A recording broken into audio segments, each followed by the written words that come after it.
When do buyer's agents quietly surrender their commissions to the listing agents? I can tell you when buying in-demand homes for themselves or their family or their business. I first became aware of this when I was selling homes for estates. They were fixer-uppers. I was selling them for other attorneys.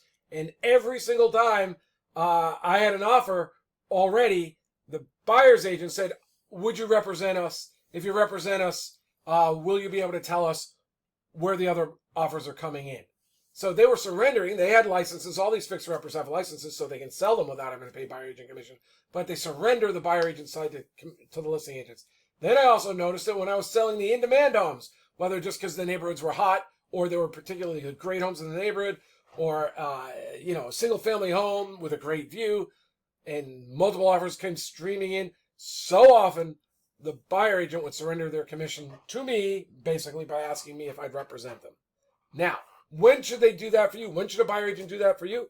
Well, always. I think if they're actually doing their fiduciary duty, if you need to be working with the listing agent in order to get that inside track and the information to buy that home in the multiple offer situation, a buyer's agent should say, yes, you're welcome to go work with them.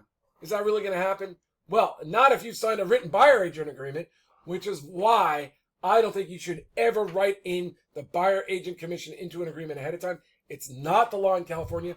I have a whole short video series on it. You can see it on YouTube, or you can go to winnercheck.com, download my buyer agent agreement that I made out for California law that doesn't have a number written in it, and you don't have to do it until it's practicable under California law. And this gives you the flexibility to still be able to buy any home out there instead of the one only buyer's agents can buy, which are usually second or third tier.